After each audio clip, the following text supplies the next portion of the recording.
আসসালামু আলাইকুম প্রিয় শিক্ষার্থীবৃন্দু। তো তোমরা যারা ঢাকা বিশ্ববিদ্যালয় অর্থাৎ ঢাবি ভর্তির জন্য আবেদন করছো, তো তোমাদের যে ভর্তির ওয়েবসাইট সেটি কিন্তু কারিগরি সমস্যার কারণে আবেদনগুলো নিচ্ছে না। তো সেটির জন্য কিন্তু তোমাদের যে ভর্তির আবেদন সেটি কিন্তু বাড়িয়ে নেওয়া হয়েছে। তো তোমাদের কিন্তু ভর্তির আবেদন 2 দিন বাড়ানো হয়েছে। তো তোমাদের কিন্তু 25 তারিখে শেষ হতো আবেদনটি। তো মূলত তোমাদের 2 দিন বাড়িয়ে 27 নভেম্বর পর্যন্ত করা হয়েছে। তো তোমরা যারা এখনও আবেদন করতে পারোনি তাদের কিন্তু হতাশ হওয়ার কোনো কারণ নেই। তো যেখানে সমস্যা রয়েছে সেখানে কিন্তু সমাধান রয়েছে। তো সেই বিষয়ে কিন্তু একটি নোটিশ প্রকাশ করা হয়েছে। তো সেই নোটিশটি প্রকাশ করা হয়েছে দ্য ডেইলি ক্যাম্পাস। তো নোটিশে বলা হয়েছে ঢাবিতে ভর্তি কারিগরি সমস্যার কারণে বাড়ালো আবেদনের সময়। তো নোটিশটি এইমাত্রই প্রকাশ করা হয়েছে 21শে নভেম্বর 2024 সকাল 8:12।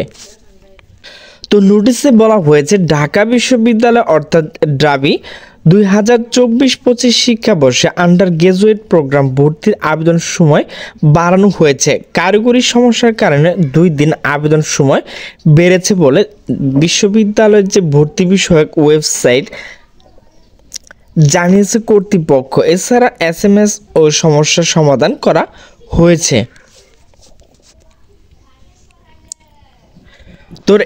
তো এর আগেও কিন্তু SMS সমস্যা হয়েছিল এবং বিভিন্ন সমস্যা রয়েছে, সেগুলো কিন্তু সমাধান হচ্ছে।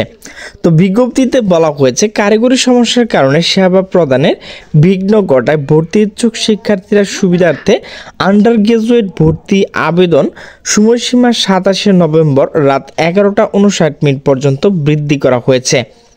বর্তমান সব অপারেটরের মাধ্যমে SMS চালু রয়েছে। 25শে নভেম্বর আবেদন শেষ হওয়ার কথা ছিল।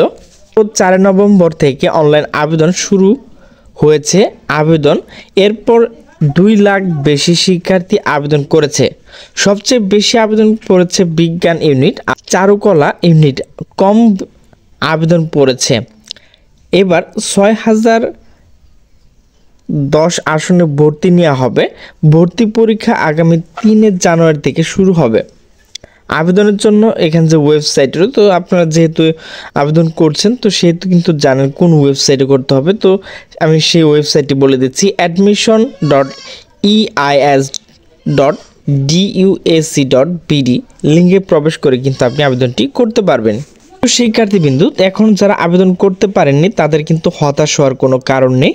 তো আপনাদের কিন্তু সময় বাড়িয়ে দেওয়া হয়েছে। তো প্রিয় শিক্ষার্থীবৃন্দ, আমার ভিডিওটি যদি ভালো লাগে তাহলে অবশ্যই লাইক, কমেন্ট, শেয়ার করবেন। তো সকলে সুস্থ থাকবেন, ভালো থাকবেন। আল্লাহ হাফেজ।